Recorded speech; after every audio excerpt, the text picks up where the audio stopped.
Hello everyone, my name is Sally Ann Spence and we are here at Court Farm on day 7 of our 2-week dig. So we are now at the halfway point of our 2-week paleontological dig.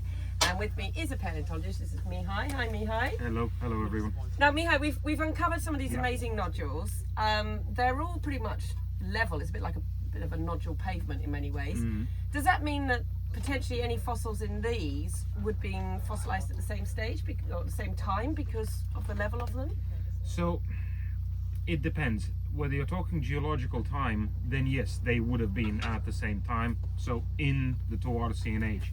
However, there is no way of knowing because you could have a time difference of a few thousand years or more between this nodule, and that nodule. They could have been the bits that were fossilized in them that nodularized here could have been thousands of years apart or hundreds of years apart. Okay, and how would you go about knowing that then? So the way you would figure that out is you have a proper mapping of all of these nodules and you do a section through them and you look for a marker bed. Let's say a lamina, because these nodules are laminated. When you split them open you find the various layers and you identify a marker layer and try to see if you can follow the same marker layer through the various nodules, and also in the rock itself that isn't nodularized. The next step would be trying to figure out the spacing between the lamina and when they were deposited. Usually, so in lake environments you'd have pairs of lamina, a darker one and a lighter one. The lighter one represents winter, the darker one represents summer, more organic productivity. So you know that each pair of lamina is 1 year, rainy season and dry season. Now, this being a marine deposit, it almost certainly isn't the case, but you could still vaguely work out what the spacing between them would be to give you an idea of, you know, how many years one of these nodules encompasses. But the nodules themselves would have formed remarkably quickly in some situations, like the fish Kate found this morning with the 3D preservation. If you can imagine a decomposing fish that you see by the seaside, for example, that will not stay like that for any length of time, more than a day or two. So that nodule was essentially forming around the fish to preserve it in 3D and articulated and inflated, not flattened, within 1 or 2 days, probably sometimes even quicker than that. That's actually quite incredible. You don't think that that's going to happen as quickly as that, but you said to have that level of preservation, exactly, it has to be quite quickly. Yeah. So these nodules then are roughly, this is lower Jurassic, so these are anything between 180 to 184-ish, 5 million years ago. Yeah.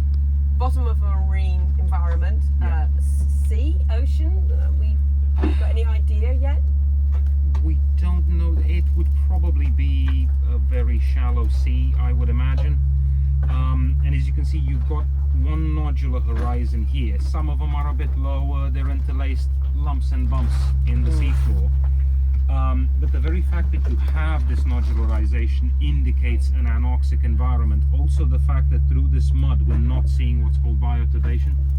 So you've seen, as you split the nodules, you get beds of fish bits and plant remains and everything like that. Normally that stuff is food for things living in the mud, but we don't find any worm burrows going up through the mud because the mud was anoxic. There was no oxygen in it.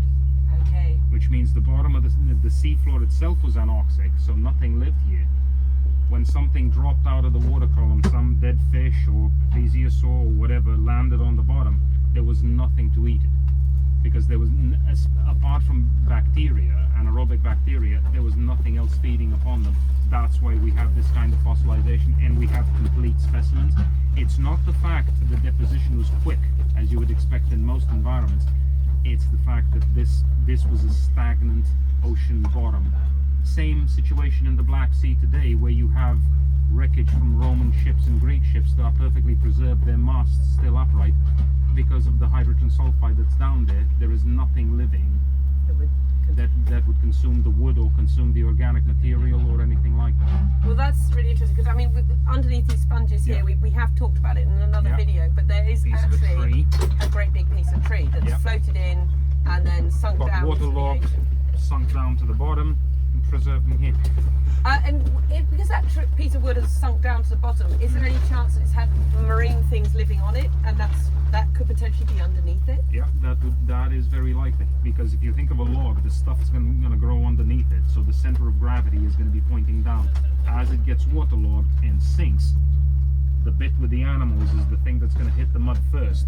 So if there is anything, they're going to be on the underside. That's quite exciting as well, isn't it? It is, but not for the people who are going to dig this up, because it is immensely fragile, and having to dig all the way around it, jacket it, flip it, and then prep it from the underside, that's not going to be a trivial task, especially when dealing with stuff as thin as this. Well, I mean, and what are your thoughts then? Because you've been away for a couple of days, you've come back to the dig site. What's your thoughts so far on what you're seeing uncovered and what's being found? Oh, it's brilliant. It's absolutely brilliant. The one thing I wish, because so deposits like these, they were first discovered by Moore at Strawberry Bank. The nodules there very closely followed the shape of whatever they were entombing. So he could identify and go, oh, that's a pachycormid, because the nodule on the outside looks like a pachycormid fish.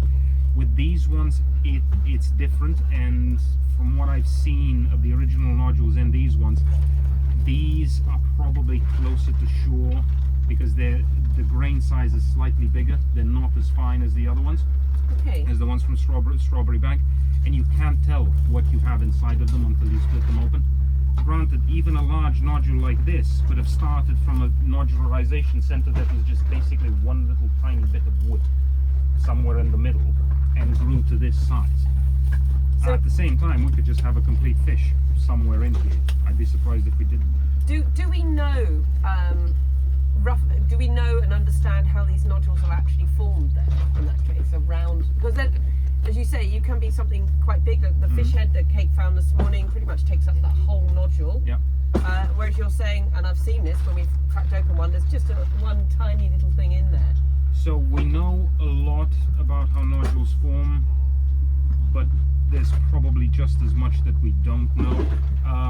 What is known is that, you know, in a uniform sediment, you have a bit of, it can even be a stone, just a stone that dropped through the sea or whatever, that acts like a nucleation center for this. It's probably because it modifies the flow of liquids around it, the flow of interstitial liquids, I mean, the stuff that's already in the mud.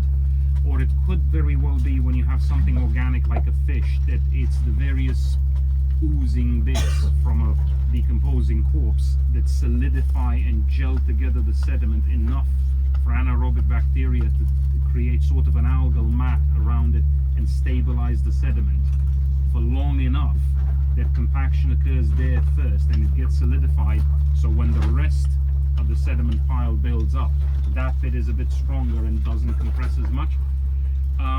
But yeah, there is a lot we don't know about nodules, and I think the recognition that they can form ridiculously fast was only done probably in the last 10 years. Wow. But yeah, they can form incredibly quickly, and that does explain why we have such good preservation in them, because the animals within them are 3D. It's amazing. So we have 5 different universities involved in this dig, and we've got students from different universities as well. All the finds are going on to Stroud Museum, which they'll be available for further research. They're going to be researched anyway. Yourself and other people are going to be researching them. We've had lots of specialists like Mihai coming in and looking at what's going on too. It's really, really exciting dig. It's just incredible, and we've got a lot to understand here. It's certainly broadening our horizons as well. It's a particular window of time that isn't very well represented, and from Moore's time, this is the first time that this sort of Tuarsian preservation is getting mapped like this and understood like this in its full context. For those that don't understand or know the word Tuarsian, can you explain that to them? Tuarsian is a stage in the lower Jurassic, and there's loads of stages, but they are defined depending on the time frame. So in the Paleozoic, they'd be defined by conodonts. Here, they'd probably be defined by foraminifera or certain ammonite biozones that split a larger section of time, like the Jurassic period, lower, middle, upper, and then into smaller slices of time. So you've got various different things, like as Mihai was saying, that ammonites, a certain type of ammonite literally shows that scale of time. Absolutely fantastic. Well, thank you very much for explaining that to us as well, Mihai, and let's hope we find some more fish. And 3D is what we're going for. Hopefully. You can follow more of our videos on our YouTube channel, which is We Dig Fossils, and the hashtag is fossil fishing. So keep watching. We're only day 7, we're halfway through the dig, and it's going to be really exciting this next week when we start cracking some of these open.